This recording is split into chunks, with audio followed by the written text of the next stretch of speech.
ರಾಷ್ಟ್ರೀಯ ಸ್ವಯಂ ಸೇವಕ ಸಂಘದ ಒಂದು ಆಯಾಮ ಗೋಸೇವಾ ಗತಿವಿಧಿ. ಆ ಗೋಸೇವಾ ಗತಿವಿಧಿ ಕರ್ನಾಟಕ ಮತ್ತು ರಾಧಾ ಸುರಭಿ ಗೋಮಂದಿರ ಅಂತ ಇಲ್ಲೇ ಪಕ್ಕದ ಬಂಟ್ವಾಳದಲ್ಲಿ ಒಂದು ರಾಧಾ ಸುರಭಿ ಗೋಮಂದಿರ ಇದೆ, ಗೋಶಾಲೆ ಕೂಡ ಇದೆ.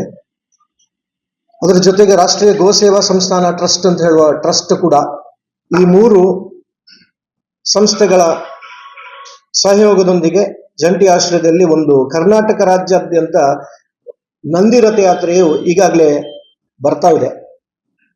ಕೆಲವು ದಿನಗಳ ಹಿಂದೆ ಮಾಧ್ಯಮದಲ್ಲೇ ಬಂದ ಹಾಗೆ ಕರ್ನಾಟಕ ರಾಜ್ಯಪಾಲರ ಸಮ್ಮುಖದಲ್ಲಿ ರಾಜಭವನದಲ್ಲಿ ನಂದಿಗೆ ಪೂಜೆಯಾಗಿ, ಆಮೇಲೆ ಮೈಸೂರಿನಲ್ಲಿ ಕೂಡ ಇದು MP, ಈಗಿನ MP ಇದ್ದಾರೆ ಯದುವೀರ ಒಡೆಯರ್ ಅವರು, ಅವರ ನೇತೃತ್ವದಲ್ಲಿ ಕೂಡ ಪೂಜೆ ಎಲ್ಲ ಆಗಿ ಎಲ್ಲಾ ಕಡೆ ಬೆಂಗಳೂರು, ಮೈಸೂರು ಮತ್ತಿತರ ಉತ್ತರ ಕರ್ನಾಟಕ ಎಲ್ಲ ಕಡೆ ತಿರುಗಾಡಿ ನಂದಿ ರಥಯಾತ್ರೆ ನಮ್ಮ ಜಿಲ್ಲೆಗೆ ಆಗಮಿಸಿ 15ನೇ ತಾರೀಕಿಗೆ ಸುಬ್ರಹ್ಮಣ್ಯ ಇದ್ರೆ, ಅದರ ನಂತರ 16ನೇ ತಾರೀಕಿಗೆ ಪುತ್ತೂರಿಗೆ ಆಗಮಿಸಲಿಕ್ಕಿದೆ.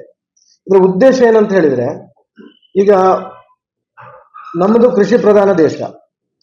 ನಂದಿ ಆಧಾರಿತ, ಗೋ ಆಧಾರಿತ ಕೃಷಿಯ ಬಗ್ಗೆ ಜಾಗೃತಿ ಮೂಡಿಸಲಿಕ್ಕೆ ಮತ್ತು ಗೋ ಸಂರಕ್ಷಣೆ, ನಂದಿಯ ರಕ್ಷಣೆ, ಇದರ ಉದ್ದೇಶವಾಗಿಟ್ಕೊಂಡು ಅದರ ಬಗ್ಗೆ ಜಾಗೃತಿ ಮೂಡಿಸುವಂಥದ್ದು, ಜನರಲ್ಲಿ ಜಾಗೃತಿ ಮೂಡಿಸುವಂಥದ್ದು, ಗೋ ಉತ್ಪನ್ನಗಳನ್ನು ಬಳಸುವ ಬಗ್ಗೆ, ಇನ್ನು ಹೆಚ್ಚು ಗೋ ಉತ್ಪನ್ನಗಳನ್ನ ಸಾರ್ವಜನಿಕರು ಬಳಸಬೇಕು ಅಂತ ಹೇಳುವ ಮಾಹಿತಿಯನ್ನು ಕೂಡ ನಂದಿ ರಥಯಾತ್ರೆ ಸಂದರ್ಭದಲ್ಲಿ ಅದಕ್ಕೆ ಏನು ಸಂಬಂಧಪಟ್ಟವರು ಅದರ ಬಗ್ಗೆ ಮಾಹಿತಿಯನ್ನ ಕೊಡ್ಲಿಕ್ಕಿದ್ದಾರೆ.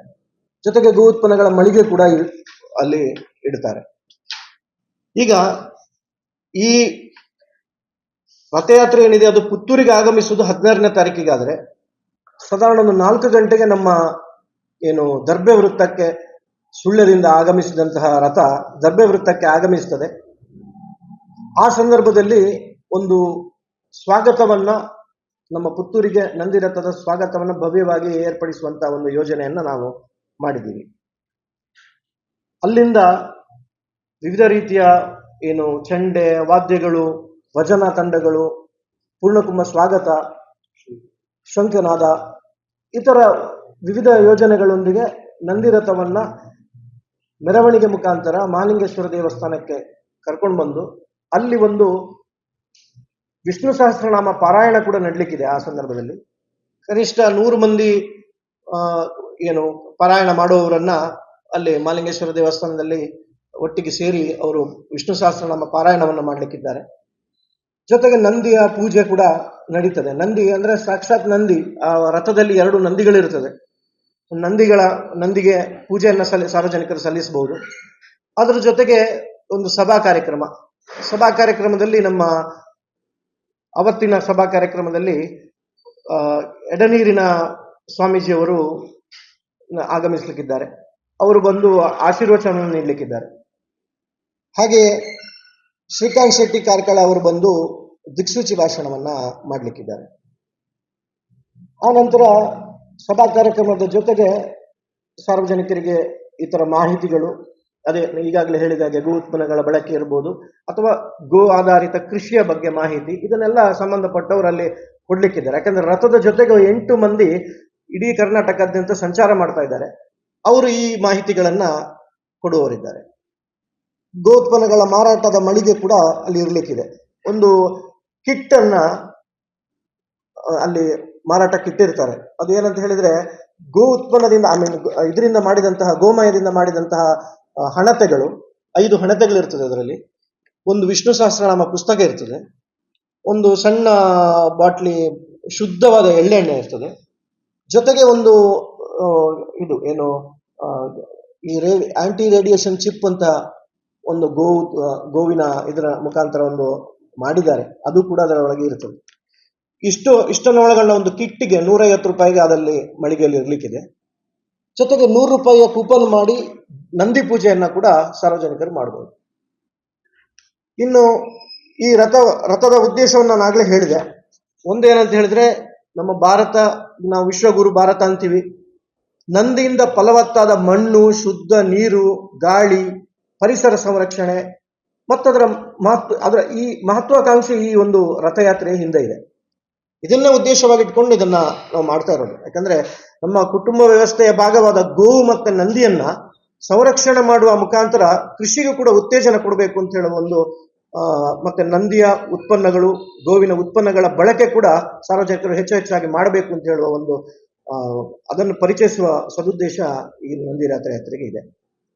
ಇನ್ನು ಅದರ ಬಗ್ಗೆ ಗೋ ಕೇಂದ್ರೀಕೃತ ಜೀವನ, ಸ್ವದೇಶಿ ಗೋತಳಿಯನ್ನು ಸಾಕುತ್ತಿರುವವರಿಗೆ, ಹೈನುಗಾರರಿಗೆ ಸನ್ಮಾನ ಕಾರ್ಯಕ್ರಮ ಇದೆ.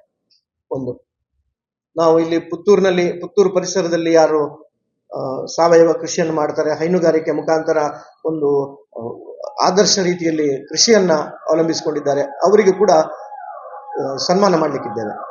ಆಮೇಲೆ ಸಾಮಾಜಿಕ ಜಾಲತಾಣದ್ದು ಅದೆಲ್ಲ ನಡೀತಾ ಇದೆ.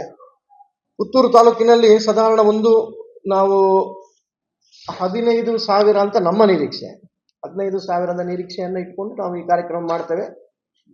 ನಮ್ಮ ಉದ್ದೇಶ ಅದು. ಆಮೇಲೆ ಅದೇ ದಿವಸ ನಮ್ಮ ಸಭಾ ಕಾರ್ಯಕ್ರಮದಲ್ಲಿ ಸಭಾಧ್ಯಕ್ಷತೆಯನ್ನ ನಮ್ಮ ದ್ವಾರಕಾ ಕನ್ಸ್ಟ್ರಕ್ಷನ್ಸ್ ನ ಮಾಲೀಕರಾದ ಗೋಪಾಲಕೃಷ್ಣ ಭಟ್ ಅವರು ವಹಿಸ್ತಾರೆ. ಆಗ್ಲೇ ಹೇಳಿದಾಗೆ ಆಶೀರ್ವಚನವನ್ನ ಎಡನೀರು ಸ್ವಾಮೀಜಿಯವರು ಮಾಡ್ತಾರೆ ಮತ್ತು ದಿಕ್ಸೂಚಿ ಭಾಷಣವನ್ನ ಶ್ರೀಕಾಂತ್ ಶೆಟ್ಟಿ ಕಾರ್ಕಳ ಅವರು ಮಾಡ್ತಾರೆ. ಆ ಉದ್ಘಾಟನೆಯನ್ನ ಅದಕ್ಕಿಂತ ಮೊದಲು 4 ಗಂಟೆಗೆ ಏನು ದರ್ಬೆ ವೃತ್ತದಲ್ಲಿ ಉದ್ಘಾಟನೆ ಆಗ್ತದೆ ಈ ನಂದಿ ರಥಯಾತ್ರೆ, ಅದನ್ನ ಡಾಕ್ಟರ್ ಸಚಿನ್ ಶಂಕರ್ ಹಾರೇಕೆರೆ ಅವರು, ಪುತ್ತೂರಿನ ಖ್ಯಾತ ಆರ್ಥೋಪೆಡಿಕ್ ಸರ್ಜನ್ ಅವರು ಈ ರಥಯಾತ್ರೆಯನ್ನ ದರ್ಬೆ ವೃತ್ತದಲ್ಲಿ ಉದ್ಘಾಟಿಸಲಿಕ್ಕಿದ್ದಾರೆ. ಅದಾದ ಮೇಲೆ 7 ಗಂಟೆಗೆ ನಮ್ಮ ಸಭಾ ಕಾರ್ಯಕ್ರಮದ ನಂತರ 7 ಗಂಟೆಗೆ ಒಂದು ಸಾಂಸ್ಕೃತಿಕ ಕಾರ್ಯಕ್ರಮ. ಈ ಸಾಂಸ್ಕೃತಿಕ ಕಾರ್ಯಕ್ರಮ ಏನಂತ ಹೇಳಿದ್ರೆ, ನೀನ್ಯಾರಿಗಾದೆಯೋ ಎಲೆ ಮಾನವ ಅಂತ ಹೇಳುವ ಒಂದು ಪುಣ್ಯಕೋಟಿಯ ಕಥೆಯ ನೃತ್ಯ ರೂಪಕವನ್ನ ನಮ್ಮ ವಿವೇಕಾನಂದ ತಾಂತ್ರಿಕ ಮಹಾವಿದ್ಯಾಲಯ, ವಿವೇಕಾನಂದ ಇಂಜಿನಿಯರಿಂಗ್ ಕಾಲೇಜ್ VCET ಅವರು ವಿದ್ಯಾರ್ಥಿಗಳು ಅದನ್ನ ಆಡಿ ತೋರಿಸಲಿಕ್ಕಿದ್ದಾರೆ. ಈ ಎಲ್ಲ ಕಾರ್ಯಕ್ರಮಕ್ಕೆ ಸಜ್ಜನ ಬಂಧುಗಳು, ನಮ್ಮ ಸಮಸ್ತ ಹಿಂದೂ ಬಾಂಧವರೆಲ್ಲರೂ ಕೂಡ ಎಲ್ಲ ಕಾರ್ಯಕ್ರಮಗಳಲ್ಲೂ ಮೆರವಣಿಗೆಯಲ್ಲಿ ಇರಬಹುದು, ಆಮೇಲೆ ಸಭಾ ಕಾರ್ಯಕ್ರಮ, ಗೋಪೂಜೆ, ಉಪಹಾರದ ವ್ಯವಸ್ಥೆ ಕೂಡ ಇರ್ತದೆ.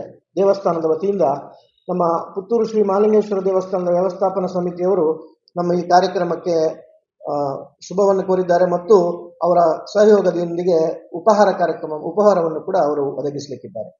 ಇದೇ ಸ್ಥಳಾವಕಾಶ ಕೂಡ ಮಹಾಲಿಂಗೇಶ್ವರ ದೇವಸ್ಥಾನದ ಸಮಿತಿಯವರು ಕೊಡ್ತಾರೆ ಮತ್ತು ಮಜ್ಜಿಗೆ ನೀರಿನ ವಿತರಣೆಯನ್ನ KMF-ನವರು ವಾಗ್ದಾನ ಮಾಡಿದ್ದಾರೆ.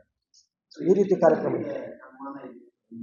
ಸನ್ಮಾನ ಈಗ ನಾವು ಯೋಜನೆ ಮಾಡಿದ್ದು 2 ಜನರಿಗೆ ಅಂತೇಳಿ, ಆಮೇಲೆ ಅದು ಇನ್ನು ಕೊನೆ ಕ್ಷಣದಲ್ಲಿ ಯಾರಾದ್ರೂ ನಮಗೆ ಇದು ಅತಿ ಒಂದು ಅವಶ್ಯಕವಾಗಿ ಅವರಿಗೆ ಮಾಡಲೇಬೇಕಿತ್ತು ಅಂತ ಯಾರಾದ್ರೂ ನಮ್ಮ ಗಮನಕ್ಕೆ ಬಂದ್ರೆ ನಾವು ಅದನ್ನು ಹೆಚ್ಚು ಮಾಡಲಿಕ್ಕೆ ಸಾಧ್ಯತೆ ಇದೆ. ಈಗ 2 ಜನರನ್ನ ಗುರುತಿಸಿದೆ.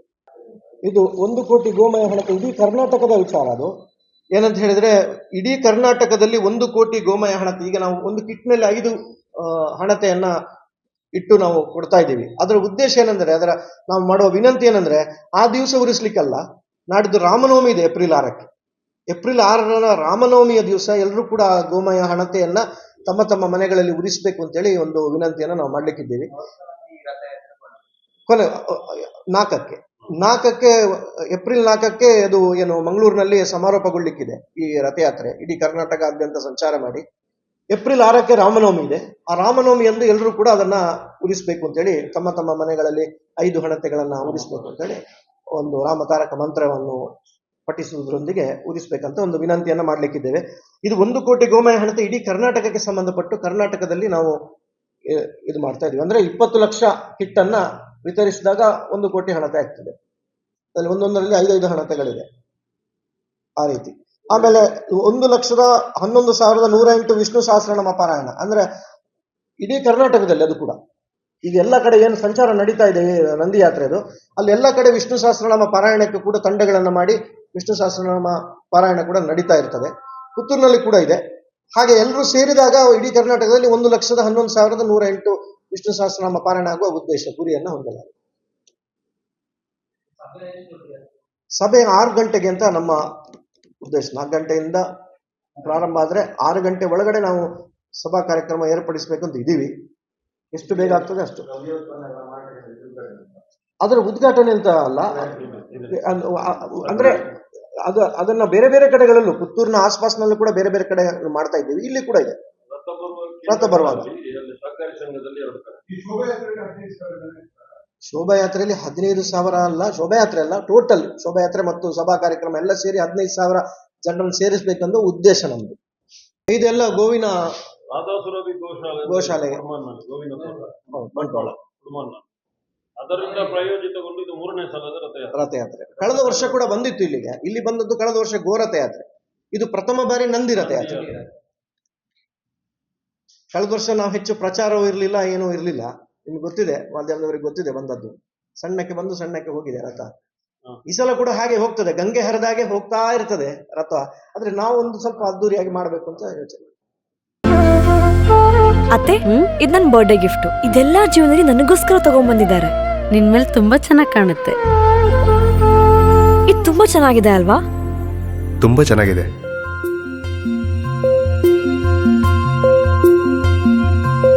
It will look really good on you. Amma? Huh? Mother is always son's first love.